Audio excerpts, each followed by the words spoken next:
आज जो है वेल्डर का क्वेश्चन करेंगे। वेल्डर में क्या, आईटीआई टीओ के जो 2024 में वेल्डर के पेपर हुए थे, अब हम उनको देखेंगे। क्या हमें अंदाज़ा होगा कि वो क्वेश्चन कहाँ से आ रहे हैं, कैसे हैं। तो पहला क्वेश्चन रहा जो यहाँ 26वें से चालू है। 100 क्वेश्चन रहते हैं तो 75 क्वेश्चन देखेंगे हम। तो देख रहे हैं, चालू करते हैं। यांत्रिक वेल्डिंग विधियों में ऊष्मा आमतौर पर कैसे उत्पन्न होती है? क्या इसका प्रभाव धातु के प्रभाव, घर्षण या विरूपण के द्वारा हम यांत्रिक वेल्डिंग विधियों में ऊष्मा उत्पन्न होती है। दूसरा है, कुछ वेल्डिंग प्रक्रियाओं जैसे निर्वात में लपटों का उपयोग क्यों नहीं किया जा सकता? क्योंकि आग की लपटों को दहन बनाए रखने के लिए वायुमंडलीय गैसों की आवश्यकता होती है। कई वेल्डिंग प्रक्रियाओं को आमतौर पर कैसे नाम दिया जाता है? प्रयुक्त ताप स्रोत या परिरक्षण विधि के आधार पर, मतलब based on the heat source. Heat source क्या है? इलेक्ट्रिक से है, गैस से है ना। और शील्डिंग मेथड, कौन सी शील्ड किया जा रहा है? गैस से शील्ड किया जा रहा है, जैसे आर्गन नियॉन होता है, या पानी के अंदर उसको शील्ड किया जा रहा है। तो इन चीज़ों का उपयोग किस में किया जा रहा है? हमारा चौथा क्वेश्चन है इसमें कि वेल्डिंग आर्क में आर्क करंट को कौन ले जाता है? कौन ले जाता है? आयोनिज्ड गैस्ड कॉल्ड प्लाज्मा। जो हम आर्क बनाते हैं तो वो आर्क करंट को आयोनिज्ड गैस ले जाती है। फिर क्या है, वेल्डिंग आर्क में इलेक्ट्रॉन कहाँ से कहाँ तक प्रभावित होता है? कैथोड से एनोड तक, माइनस से प्लस तक। वेल्डिंग आर्क की विशिष्ट तापमान सीमा क्या है? 5000 से 30,000 केल्विन। 30,000 केल्विन। वेल्डिंग आर्क में कैथोड पर ऊष्मा उत्पन्न होने का क्या कारण है? आयनिक बमबारी। वेल्डिंग आर्क में कैथोड और एनोड के बीच ऊष्मा के वितरण को कौन से कारक प्रभावित कर सकते हैं? इलेक्ट्रोड और बेस मेटल की सामग्री और प्लाज्मा की आकृति। डीसी वेल्डिंग आर्क में कैथोड और एनोड क्षेत्रों में ऊष्मा उत्पन्न अलग अलग क्यों होती है? विभिन्न इलेक्ट्रोड रचनाओं और प्लाज्मा गुणों के कारण। ऑक्सी एसिटिलीन वेल्डिंग सिलेंडर के लिए क्या सुरक्षा सावधानी सुझाई गई है? क्या है? Chain to stationary support in the upright position. एक स्थिर समर्थन पर सीधे स्थिति में चैन लगाना। घर के अंदर काम करते समय वेल्डिंग के धुएं से बचने के लिए क्या करना चाहिए? क्षेत्र को हवादार बनाए रखना चाहिए और एक एक्सट्रैक्टर का उपयोग करना चाहिए। कौन सी वेल्डिंग प्रक्रिया विशेष रूप से धातुओं में गहरी प्रवेश क्षमता और संकीर्ण क्षेत्र में संलयन क्षेत्र बनाने के लिए जानी जाती है? Plasma arc welding. Induction welding का प्राथमिक उपयोग क्या है? वेल्डिंग भाग जो विद्युत प्रेरण कॉइल द्वारा गर्म किए जाते हैं। मोटी स्टील प्लेटों को एक बार में जोड़ने के लिए कौन सी वेल्डिंग विधि सबसे उपयुक्त है? Electro slag welding. मोटी स्टील प्लेटों को इलेक्ट्रो स्लैग वेल्डिंग यूज की जाती है, ESW, या है ना। ऑक्सी अन्य ईंधन गैस वेल्डिंग को ऑक्सी एसिटिलीन वेल्डिंग से क्या अलग करता है? ऑक्सी अन्य ईंधन गैस वेल्डिंग में लो का कम तापमान। फ्यूजन वेल्डिंग की तुलना में ब्रेजिंग का एक प्रमुख लाभ क्या है? कम कौशल की आवश्यकता होती है ब्रेजिंग में। सिलाई मशीनों के संदर्भ में प्रेशर रोलर का क्या कार्य है? खांचेदार सेम को बंद या लॉक करना। आर्क वेल्डिंग के संदर्भ में ओपन सर्किट वोल्टेज का क्या अर्थ है? इलेक्ट्रोड और वर्कपीस के बीच कोई आर्क न बनने पर मौजूद वोल्टेज। पानी के अंदर स्टील को काटने के लिए किस ईंधन गैस का उपयोग सबसे अधिक किया जाता है? हाइड्रोजन का। निम्नलिखित में से कौन सा ज्वाला लौ संयोजन आमतौर पर सोल्डिंग और ब्रेजिंग के लिए उपयोग किया जाता है लेकिन सबसे कम तापमान उत्पन्न करता है? वायु एसिटिलीन ज्वाला लो। एयर एसिटिलीन फ्लेम किसके लिए? आमतौर पर लौ संयोजन सोल्डिंग और ब्रेजिंग के लिए। किस गैस लो संयोजन का उपयोग मुख्य रूप से स्टील को गर्म करने और गैस काटने के लिए किया जाता है लेकिन इसकी ज्वाला लौ में नमी और कार्बन होता है? ऑक्सी लिक्विड पेट्रोलियम गैस ज्वाला। ऑक्सी लिक्विड पेट्रोलियम गैस ज्वाला। पीतल की वेल्डिंग के लिए किस प्रकार की ऑक्सी एसिटिलीन लौ सबसे उपयुक्त है और क्यों? ऑक्सीकरण लौ जो होती है वह पीतल में जस्ता और टीन के वाष्पीकरण को रोकती है। स्टेलेटिंग जैसे हार्ड फेशिंग अनुप्रयोग के लिए कौन सी लौ की सिफारिश की जाती है और इसका क्या प्रभाव है? कार्बोराइजिंग लॉ, क्योंकि यह कार्बन का परिचय देती है जो हार्ड फेशिंग प्रक्रियाओं के लिए उपयोगी है। शुद्ध एल्युमिनियम की वेल्डिंग के लिए थोड़ी कार्बोराइजिंग लॉ की सिफारिश की जाती है। यदि इसके बजाय एक तटस्थ लॉ का उपयोग किया जाए तो क्या हो सकता है? ऑक्सीकरण को रोकने के लिए, क्योंकि उच्च तापमान पर एल्यूमिनियम आसानी से ऑक्सीकृत हो जाता है। डिजाइन चित्रों में मानक वेल्डिंग प्रतीकों का उपयोग करने का प्राथमिक उद्देश्य क्या है? वेल्डमेंट के प्रकार, आकार और स्थान के बारे में जानकारी प्रदान करना। डिजाइन चित्रों में मानक वेल्डिंग प्रतीकों का उपयोग करने का प्राथमिक उद्देश्य क्या है? क्या है? वेल्डमेंट के प्रकार, आकार और स्थान के बारे में जानकारी प्रदान करना। वेल्डिंग प्रतीकों के संदर्भ में पूरक प्रतीक क्या भूमिका निभाते हैं? वे वेल्ड की बाहरी सतह के आकार को दर्शाते हैं। निम्नलिखित में से कौन सा तत्वपूर्ण वेल्डिंग प्रतीक का हिस्सा नहीं है? क्या नहीं है? सामग्री की मोटाई पूर्ण वेल्डिंग प्रतीक का हिस्सा नहीं है। वेल्डिंग प्रतीक की टेल से आमतौर पर क्या जानकारी दी जाती है? विशेष विवरण, वेल्डिंग प्रक्रिया या अतिरिक्त विवरण। इस्पात संरचनाओं पर पाए जाने वाले दो प्राथमिक प्रकार के जोड़ कौन से हैं?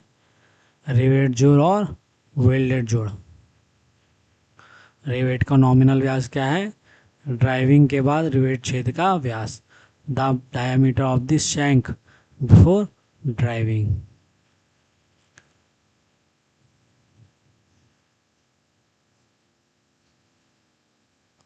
निम्नलिखित में से कौन सा बल रिवेट शैंक में प्रत्यक्ष तनाव या संपीड़न उत्पन्न करता है? प्रत्यक्ष तनाव बल या संपीड़न तनाव बल। किस प्रकार की रिवेट ज्वाइंट विफलता होती है जब रिवेट की तुलना में कमजोर प्लेट ताकत के कारण फट जाती है? प्लेटों का फटना। एक्सरे का उपयोग करके छिद्रता मतलब फोल्स और आंतरिक दोषों की पहचान करने के लिए किस परीक्षण विधि का उपयोग किया जाता है? Radiographic test. लौह चुंबकीय सामग्रियों में दोष प्रकट करने के लिए किस प्रकार का चुंबकीय परीक्षण कार्यों का उपयोग करता है? चुंबकीय कण परीक्षण।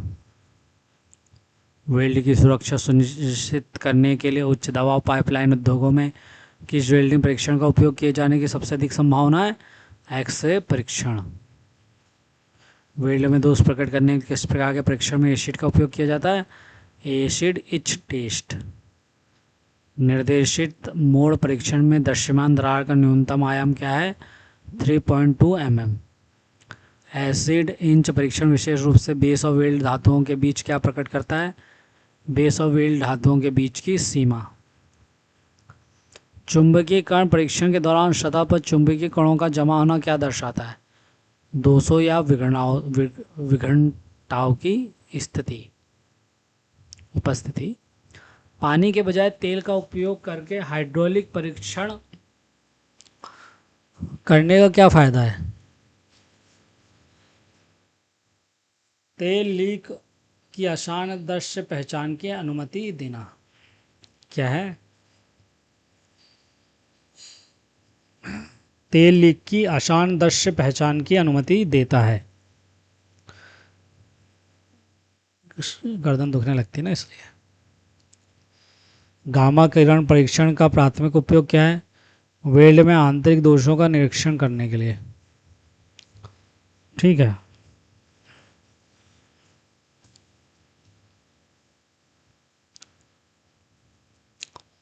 वेल्ड में आंतरिक दोषों का निरीक्षण करने के लिए। फ्लोरोसेंट पेनिट्रेट डाई टेस्ट मुख्य रूप से किस प्रकार के पदार्थ के लिए उपयोग किया जाता है? मैग्नीशियम और एल्युमिनियम जैसे गैर चुंबकीय पदार्थ के लिए फ्लोरोसेंट पेनिट्रेट डाई टेस्ट का उपयोग किया जाता है। कठोरता परीक्षण क्या मापता है? खरोंच और घिसाव का प्रतिरोध। कठोरता निर्धारित करने के लिए कौन सा परीक्षण मशीन एक कठोर स्टील गेंद पर भार डालती है? ब्रिनेल कठोरता टेस्ट जो है वो कठोरता निर्धारित करने के लिए परीक्षण मशीन पे कठोर स्टील गेंद पर भार डालती है। GMAW वेल्डिंग के दौरान गैस के परीक्षण के लिए विशिष्ट प्रवाह दर क्या है? 20 से 50 घन फीट प्रति घंटा। 20 से 50 घन फीट प्रति घंटा। GTAW वेल्डिंग में किस प्रकार के इलेक्ट्रोड का उपयोग किया जाता है? गैर उपभोज्य टंगस्टन इलेक्ट्रोड। निम्नलिखित में किस प्रकार की वेल्डिंग में धातुओं को पिघलाकर एक साथ शामिल नहीं किया जाता? सोल्डरिंग में। ऑटोमोबाइल उद्योग में किस प्रकार की प्रतिरोध वेल्डिंग का प्रक्रिया का सबसे अधिक उपयोग किया जाता है? स्पॉट वेल्डिंग का। स्पॉट वेल्डिंग तकनीक के लिए स्थानों के बीच की दूरी का सामान्य नियम क्या है? जो वेल्ड के बीच 16 फीट की दूरी चाहिए। 1.5 mm हल्की मोटी वेल्ड प्लेट के लिए आवश्यक वेल्ड स्पेसिंग की गणना क्या है? 72 mm। 1.5 मिलीमीटर हल्की मोटी स्टील प्लेट के लिए आवश्यक इलेक्ट्रोड व्यास की गणना क्या है? 6.1 mm।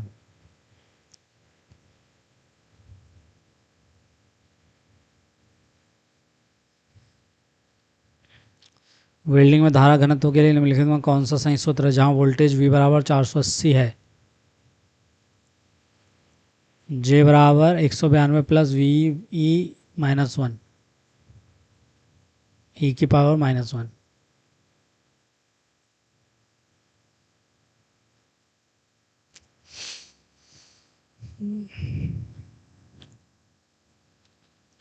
एक 192 ना, याद रखना। डिब्बे और कैश बनाने के लिए किस प्रकार के वेल्डिंग सबसे उपयुक्त है जहां पानी और हवा की जकड़न यांत्रिक रूप से अधिक महत्वपूर्ण है? Spot welding. कच्चा लोहा मुख्यतः किससे बना होता है? फास्फोरस, सल्फर, सिलिकॉन, लोहा, मैग्नीज और कार्बन। किस वेल्डिंग विधि में कच्चा लोहा वेल्डिंग प्रक्रिया में पहले से गर्म करने की आवश्यकता नहीं होती है? Cold sheet welding. कच्चा लोहा वेल्डिंग में वेल्डेड सतह पर हथौड़ा चलाने का क्या प्रभाव पड़ता है? यह सतह परत को पार्श्व रूप से विस्तारित करता है जिससे लाभकारी संपीड़न तनाव पैदा होता है। ड्राइंग बोर्ड बनाने के लिए आमतौर पर किस सामग्री का उपयोग किया जाता है? नरम या मुलायम लकड़ी का। माप को पैमाने से ड्राइंग में स्थानांतरित करने के लिए किस उपकरण का उपयोग किया जाता है? डिवाइडर का। टैग वेल्डिंग की तैयारी करते समय रूट गैप कितना होना आवश्यक है? 2.5 mm। वेल्डिंग कार्य के लिए कौन सा तापमान प्री हीटिंग के लिए अनुशंसित है? वेल्डिंग कार्य के लिए कौन सा तापमान प्री हीटिंग और पोस्ट हीटिंग का के लिए यूज़ होती है? Caster iron 300 degree Celsius. Root run के दौरान SMAW वेल्डिंग के लिए उपयोग किए जाने वाले इलेक्ट्रोड का कोण कितना होता है? 80 डिग्री। दूसरे रन के बाद वेल्डेड बीड को पिनिंग करना क्यों महत्वपूर्ण है? आंतरिक तनाव को दूर करने के लिए वेल्डेड बीड को पिनिंग करना आवश्यक है। वेल्डिंग में कच्चा लोहा निकल आधारित इलेक्ट्रोड का उपयोग करने का क्या महत्व है? कच्चे लोहे के जोड़ों में दरार से बचने के लिए हम निकल आधारित इलेक्ट्रोड का उपयोग किया करते हैं। निम्नलिखित में से कौन सी सामग्री प्री हैंड स्केचिंग के लिए आवश्यक नहीं है? रूलर। किस प्रकार की आयत प्रणाली आयामी मानों को उनकी आयाम रेखाओं के समांतर रखती है? संरेखित, अलाइंस्ड। किस प्रकार का आयाम जानकारी प्रदान करता है लेकिन उत्पादन और निरीक्षण के लिए उपयोग नहीं किया जाता है? रेफरेंस आयाम। एक दिशात्मक प्रणाली में आयामी मान कहाँ स्थित है? ड्राइंग शीट के नीचे से पढ़ने योग्य। जिस बोरिंग मशीन पर उत्पादित घटकों के लिए आमतौर पर किस प्रणाली का उपयोग किया जाता है? निर्देशांक द्वारा आयाम। जिग बोरिंग मशीन पे। किस वेल्डिंग प्रकार की वेल्डिंग को फ्यूजन वेल्डिंग कहा जाता है जहां ईंधन गैस के दहन से ऊष्मा प्राप्त करती है? गैस वेल्डिंग को। ऑक्सी एसिटिलीन ज्वाला लौह द्वारा उत्पादित उच्चतम ज्वाला का मान क्या है? 3200 डिग्री। यहाँ 3200 लिखा है इसलिए, नहीं तो 3300 डिग्री लिखते हैं। किस प्रकार के लौह में 3 अलग अलग क्षेत्र दिखाई देते हैं जिनमें एक मध्यवर्ती सफ़ेद भी शंकु भी है, और उसका उपयोग किस उद्देश्य के लिए किया जाता है?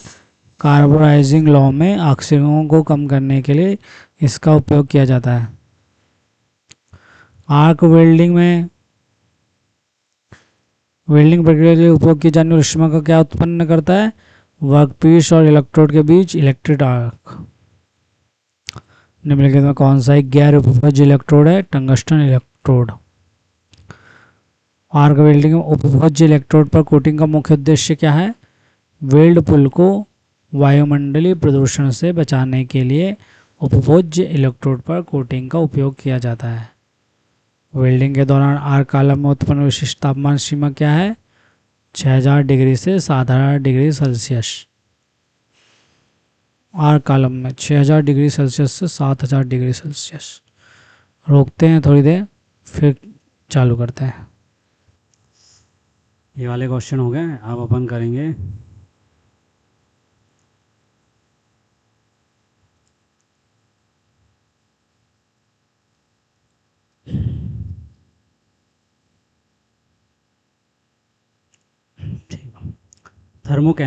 केमिकल प्रक्रियाओं में प्लाज्मा और ऑक्सी फ्यूल गैसों की लपटों के बीच प्राथमिक समानता क्या है? क्या है? दोनों एक ही तरीके से वर्कपीस में ऊष्मा स्थानांतरित करती है। प्लाज्मा और ऑक्सी फ्यूल गैस फ्लेम्स में थर्मोकेमिकल। उत्पादित जोड़ मतलब ज्वाइंट प्रोड्यूस में के प्रकार के आधार पर वेल्डिंग प्रक्रियाओं को वर्गीकृत करना कठिन क्यों है? क्योंकि एक ही प्रकार का जोड़ विभिन्न वेल्डिंग प्रक्रियाओं द्वारा निर्मित किया जा सकता है कि नहीं? बट ज्वाइंट है, वेल्ड ज्वाइंट है, विभिन्न वेल्डिंग प्रक्रियाओं द्वारा निर्मित किया जा सकता है एक ही प्रकार का जोड़। आर्क वेल्डिंग प्रक्रियाओं में ऊष्मा का प्राथमिक स्रोत क्या है? विद्युत आर्क। क्या है? विद्युत arc. Shielded metal arc welding प्रक्रिया में इलेक्ट्रोड कोर का प्राथमिक उद्देश्य क्या है? विद्युत प्रवाह का संचालन करना और फिलर धातु की आपूर्ति करना। शीट मेटल आर्क वेल्डिंग प्रक्रिया में इलेक्ट्रोड कवरिंग का मुख्य कार्य क्या है? आर्क स्थिरता प्रदान करना और पिघली हुई धातु को वायुमंडल से बचाना। शील्डेड मेटल आर्क वेल्डिंग प्रक्रिया में परिरक्षण वेल्ड धातु को कैसे प्रभावित करता है? SMAW shielded metal arc welding प्रक्रिया में परिरक्षण वेल्ड धातु को कैसे प्रभावित करता है? यह वेल्ड की यांत्रिक विशेषताओं, रासायनिक संरचनाओं और धातु विज्ञान संरचना को नियंत्रित करता है। शील्डेड मेटल आर्क वेल्डिंग में आर्क की ऊष्मा क्या भूमिका निभाती है? यह बेस मेटल और उपभोज्य इलेक्ट्रोड की नोक दोनों को पिघलाती है। बेस मेटल जो रहेगा और उपभोज्य मतलब जो हमारा इलेक्ट्रोड है वो इलेक्ट्रोड कंज्यूमर रहेगा। शील्डेड मेटल आर्क वेल्डिंग प्रक्रिया में विद्युत सर्किट का कौन सा घटक हिस्सा है? शक्ति स्रोत, वेल्डिंग केबल, इलेक्ट्रोड धारक, वर्कपीस और इलेक्ट्रोड। शक्ति स्रोत, वेल्डिंग केबल, इलेक्ट्रोड धारक, वर्कपीस और इलेक्ट्रोड। अभी आपने अलग क्वेश्चन देख रहे होंगे 2024 का, इसमें SMAW के बारे में बहुत क्वेश्चन आए हैं, परंतु आप अभी 2026 का पेपर देखेंगे जब भी वो आएगा जो मैंने दिया था, उसमें आप देखेंगे कि कोई सी तो एक वेल्डिंग है बहुत अच्छी, उसके क्वेश्चन बहुत आए थे। इसके नहीं आए थे, मतलब SMW के नहीं आए थे, ये बस बता रहा। शील्डेड में आर्क वेल्डिंग के दौरान फिलर मेटल वेल्ड पुल में कैसे जमा हो जाता है? इलेक्ट्रोड टिप से आर्क स्ट्रीम के जरिए पिघली हुई धातु को स्थानांतरित करके। ठीक है। निम्नलिखित में किस बोल्ट प्रकार में बोल्ट शैंक और छेद के बीच में सटीक फिट सुनिश्चित करके वर्कपीस के बीच सापेक्ष गति को रोका जा सकता है? Body fit bolt. Body fit bolt. कौन सा बोल्ट प्रकार आमतौर पर उन प्रयोगों के लिए उपयोग किया जाता है जिनमें ऐसा छिद्र होता है जो बोल्ट के हिसाब से थोड़ा बड़ा रहता है, जिससे असेंबली में बोल्ट को संरेखित करना आसान हो जाता है? क्लियरेंस होल वाले बोल्ट्स। वह प्रमुख विशेषता क्या है जो सोल्डरिंग को वेल्डिंग जैसी अन्य धातु जोड़ने की प्रक्रियाओं से अलग करती है? सोल्डरिंग का गलनांक जो है बेस धातु की तुलना में कम होता है, क्योंकि अपन जब वेल्डिंग करते हैं तो वो बेस धातु भी मेल्ट हो जाती है, वेल्ड हो जाती है, इसमें नहीं होता। गर्मी और कंपन के संपर्क में आने वाले जोड़ों के लिए निम्नलिखित में किस प्रकार की सोल्डरिंग का उपयोग नहीं किया जाना चाहिए? सॉफ्ट सोल्डरिंग का उपयोग नहीं किया जाना चाहिए। प्रयुक्त सामग्री के संदर्भ में ब्रेजिंग और सिल्वर ब्रेजिंग के बीच में क्या अंतर है? प्रयुक्त भराव सामग्री और फ्लक्स। ब्रेजिंग में और सिल्वर ब्रेजिंग में क्या है? प्रयुक्त मतलब जो फिलर मटेरियल है हमारा, जिसको इलेक्ट्रोड कह सकते हैं हम, और फ्लक्स जो है उनका अलग अलग उपयुक्त होना। ब्रेजिंग प्रक्रिया में बेस मेटल को किस तापमान सीमा पर गर्म किया जाता है? 420 डिग्री सेल्सियस से 850 डिग्री सेल्सियस से नीचे। जबकि हम ये सोल्डरिंग करेंगे तो 90 डिग्री से 450 डिग्री सेल्सियस के बीच में। वेल्ड के नामकरण में थ्रोट मोटाई का क्या अर्थ है? वेल्ड की जो जड़ है और सिरे के बीच की जो दूरी है। मफलर में धातु की सीट को जोड़ने के लिए किस प्रकार के वेल्डिंग जोड़ का सबसे अधिक उपयोग किया जाता है? एज जोड़। मफलर में धातु की सीट को जोड़ने के लिए किस प्रकार के वेल्डिंग जोड़ का सबसे अधिक उपयोग किया जाता है? एज जोड़। आर्क वेल्डिंग में उत्पादित विद्युत आर्क का अनुमानित तापमान कितना होता है? 3600 डिग्री सेल्सियस। आर्क वेल्डिंग में उत्पादित विद्युत आर्क का अनुमानित तापमान। ऑक्सी एसिटिलीन कटिंग प्रक्रिया के दौरान बहुत अधिक प्रीहीट लगाने पर क्या होता है? यह एक गोल शीर्ष किनारे का कारण बनता है और कटिंग की गति को नहीं बढ़ाता है। ऑक्सी एसिटिलीन काटने वाले उपकरण में ऑक्सीजन को एसिटिलीन की तुलना में अधिक दबाव पर क्यों लगाया जाता है? कट से पिघली हुई स्लैग धातु को हटाने के लिए। ऑक्सी एसिटिलीन कटिंग टार्च में अतिरिक्त लेवल का मुख्य कार्य निम्नलिखित में से कौन सा है? ऑक्सीकरण प्रक्रिया के लिए ऑक्सीजन काटने के प्रवाह को नियंत्रित करने के लिए ऑक्सी एसिटिलीन कटिंग टार्च में अतिरिक्त लीवर का मुख्य कार्य है। क्या कारण है कि अलोह धातुओं को ऑक्सी एसिटिलीन काटने की प्रक्रिया का उपयोग करके नहीं काटा जा सकता? वे लोह धातुओं की तरह ऑक्सीजन के साथ प्रतिक्रिया नहीं करते हैं।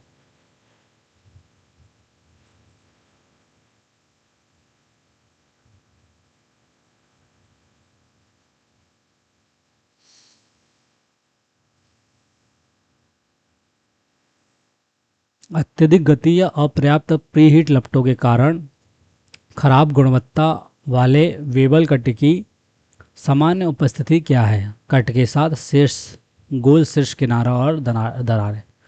जब ऑक्सी एसिटिलीन कटिंग के दौरान कटिंग ऑक्सीजन का दबाव बहुत अधिक हो जाता है तो क्या दोष उत्पन्न होता है?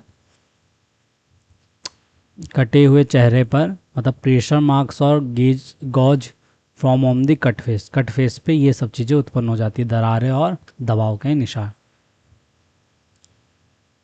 किस प्रकार की कील या रिवेट को हाथ से हथौड़े से चलाया जा सकता है? हाथ से चलाने वाली रिवेट्स को। इस्पात संरचनाओं में किस प्रकार की कील रिवेट को उच्च तनाव की अनुमति है? बिजली चालित रिवेट। किस प्रकार की कील रिवेट्स विफलता कील रिवेट्स के केंद्र से प्लेट के किनारे तक अपर्याप्त किनारे की दूरी के कारण होती है? किनारों पर बीरिंग का काटना या विभाजन। वेल्डिंग परीक्षण विधियों का मुख्य उद्देश्य क्या है? वेल्ड गुणवत्ता और संरचनात्मक अखंडता सुनिश्चित करने के लिए हम वेल्डिंग परीक्षण विधियों का उपयोग करते हैं। गाइडेड बेंड टेस्ट में हाइड्रोलिक जैक के प्लंजर की क्या भूमिका है? यह नमूने को मोड़ने के लिए डाई में धकेलता है। कार्बन निम्न मिश्र धातु इस्पात के लिए एसिड इच परीक्षण में किस प्रकार के एसिड समाधान का प्रयोग किया जाता है? हाइड्रोक्लोरिक एसिड, अमोनियम पर sulphate, nitric acid, iodine, potassium iodide. देखिए आयोडाइड है, हाइड्रोक्साइड है।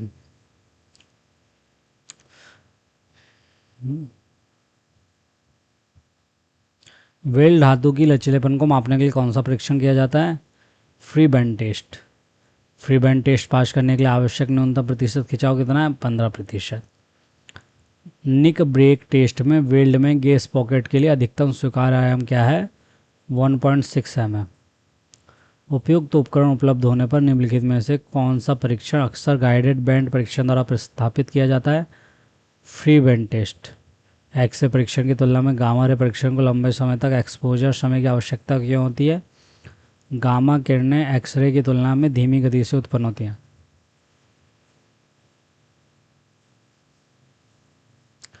फ्लोरेसेंट पेनेट्रेट डाई टेस्ट में इस्तेमाल किए जाने वाले दो प्रकार के डाई कौन कौन से, टाइप ए और type B. Fluorescent penetrate dye test का नुकसान क्या है, यह सतह के नीचे स्थित जोड़ों को दोषों को छोड़ देता है। रॉकवेल कठोरता मान को कैसे व्यक्त किया जाता है, जैसे और उपसर्ग जैसे बी या सी क्या दर्शाते हैं। क्या है, एक मनमानी संख्या के रूप में उपसर्ग मांगकर्ता के आकार और उपयुक्त भार को दर्शाते हैं। मैंगना फ्लक्स परीक्षण का प्राथमिक उद्देश्य क्या है, लौह चुंबकीय सामग्रियों की सतह पर या उसके निकट दोषों का पता लगाना। इलेक्ट्रोमैग्नेटिक एडी करंट परीक्षण में किस सिद्धांत का उपयोग किया जाता है, बदलते चुंबकीय क्षेत्र के कारण किसी चालक में विद्युत धारा का प्रेरणा। टीआईजी वेल्डिंग में प्रयुक्त होने वाली प्राथमिक परीक्षण गैस कौन सी है, टीआईजी के लिए सबसे कौन सी है, आर्गन। निम्नलिखित में से किस धातु को टीआईजी वेल्डिंग प्रक्रिया का उपयोग करके वेल्ड किया जाता है, लगभग सभी धातुओं को।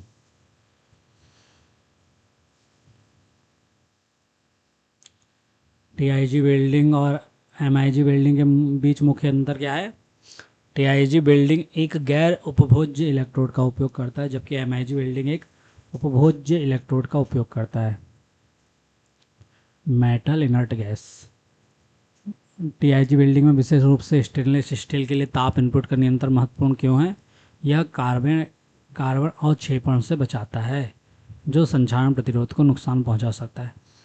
निम्नलिखित में से कौन सी असमान सामग्री की वेल्डिंग से जुड़ी चुनौती नहीं है, जटिल यांत्रिक गुण जो है वेल्डिंग से जुड़ी चुनौतियां नहीं है। सबसे व्यापक रूप से उपयोग किए जाने वाले 74pH स्टेनलेस स्टील की संरचना क्या है, कॉपर और नाइओबियम। किस प्रकार की वेल्डिंग में पहियों को इलेक्ट्रोड के रूप में उपयोग किया जाता है, सीम वेल्डिंग। कच्चे लोहे की गर्म वेल्डिंग प्रक्रिया में पहले से गर्म करना क्यों महत्वपूर्ण है, यह ठंडा होने की गति को धीमा कर देता है और दरारें से बचने में मदद करता है।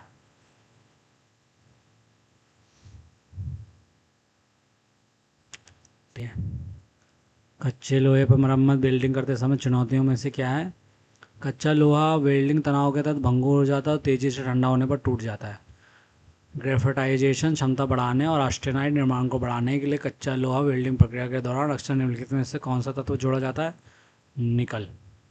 कच्चे गर्म लोहे की गर्म वेल्डिंग के लिए प्री हीटिंग तापमान क्या है, 100 से 200 डिग्री सेल्सियस, 200 से 300, 400 से 750 और 800 से 1000, क्या है 450 से 750।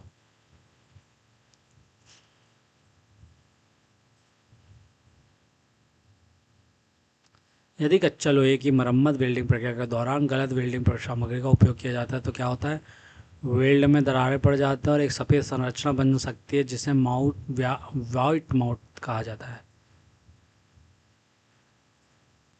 वेल्डिंग के दौरान कच्चे लोहे में भंगुरता दरार पड़ने की संभावना का प्राथमिक कारण क्या है, कम लचीलापन। टी स्क्वायर का आकार कैसा होता है, टी जैसा। ड्राफ्टिंग मशीन का प्राथमिक उद्देश्य क्या है, T square, set square, scale और प्रोटेक्टर की आवश्यकता को खत्म करना। वेल्डिंग के लिए किनारों को बेवेल करते समय किन बातों से बचना चाहिए, तेज किनारों से बचना चाहिए। वेल्डिंग में थर्मोचॉक का उपयोग करने का क्या उद्देश्य है, प्री हीटिंग तापमान की जांच करने के लिए थर्मोचॉक का उपयोग किया जाता है। फ्री हैंड मुक्त हस्त स्केचिंग में ड्राइंग स्केल पर ना होने पर भी अनुपातिकता बनाए रखा क्यों जाता है, ड्राइंग को यथार्थवादी बनाने के लिए। वेल्डिंग के बाद कच्चे लोहे के जोड़ को गर्म करने का मुख्य कारण क्या है, जोड़ में दरार पड़ने से बचने के लिए।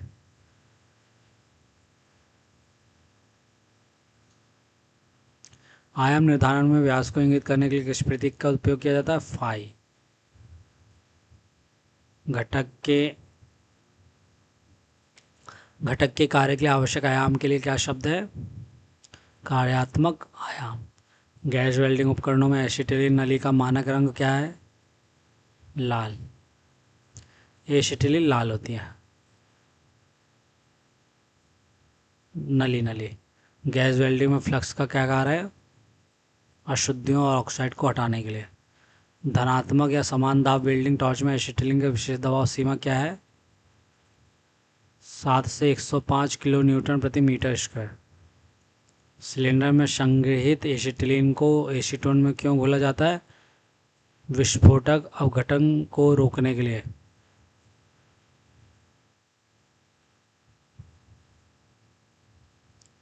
गैस वेल्डिंग के दौरान ऑपरेटर की आंखों की सुरक्षा के लिए क्या क्या पहना जाना चाहिए? रंगीन चश्मे।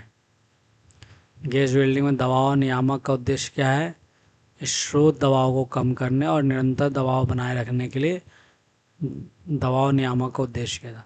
क्या होता है जब आर्क वेल्डिंग में वर्कपीस को धनात्मक टर्मिनल से और इलेक्ट्रोड को ऋणात्मक टर्मिनल से जोड़ा जाता है? सीधी ध्रुवता। जब वर्कपीस अपनी धनात्मक होगी तो सीधी ध्रुवता। किस प्रकार का आर्क वेल्डिंग इलेक्ट्रोड गर्मी प्रदान कर सकता है और फिलर रॉड के रूप में कार्य कर सकता है? उपभोज्य इलेक्ट्रोड। आर्क वेल्डिंग में स्लैग का क्या कार्य है? वेल्ड पुर को संदूषण से बचाना स्लैग का काम है। किस वेल्डिंग प्रक्रिया में आर्क पूरी तरह से एक दानेदार सामग्री में डूब जाता है जो फ्लक्स के रूप में कार्य करता है? Submerged arc welding. Arc welding में कभी कभी सीधी ध्रुवता का उपयोग क्यों किया जाता है? वर्कपीस पर अधिक ऊष्मा केंद्रित करने के लिए। सीधी ध्रुवता में वर्कपीस धनात्मक होता है। अलाव धातुओं के लिए टंगस्टन अक्रिय गैस वेल्डिंग का उपयोग करने का मुख्य लाभ क्या है? उच्च गुणवत्ता वाले वेल्ड और न्यूनतम सफाई की आवश्यकता है। गलनांक में बड़े अंतर वाली असमान धातुओं के लिए कौन सी वेल्डिंग धातु उपयुक्त है? TiG। असमान धातुओं की वेल्डिंग से जुड़ी प्राथमिक समस्या क्या है? अंतर धात्विक यौगिकों का निर्माण और समान धातुओं के वेल्डिंग से जुड़ी प्राथमिक समस्या है। यहाँ हमारा ये क्लास ख़त्म होती है। आप सोच रहे होंगे कि ये सब चीज़ें यही सीधे डायरेक्ट उठाता है, क्वेश्चन पढ़ा देता है। पढ़ोगे तो तब ना जब आपको क्वेश्चन पता चलेगा कहाँ से आ रहा है। कम से कम इस बहाने आप देखोगे तो, नहीं तो आप बताओ आपने कब देखा होगा PYQ? नहीं देखा होगा। हाँ, और देखा भी होगा तो आपको तो ऐसा दिख रहा होगा कि डायरेक्ट वो क्वेश्चन आंसर के फॉर्मेट में। मैं तो डायरेक्ट PDF खोल के इसलिए दिखा रहा हूँ। मैं भी पढ़ा सकता हूँ, इसको कॉपी पेस्ट करके आपको पढ़ा सकता हूँ, पर वैसा करना सही नहीं होगा आपके साथ। मेरे को क्या है। आपको बहुत बहुत धन्यवाद। जय हिंद, जय भारत।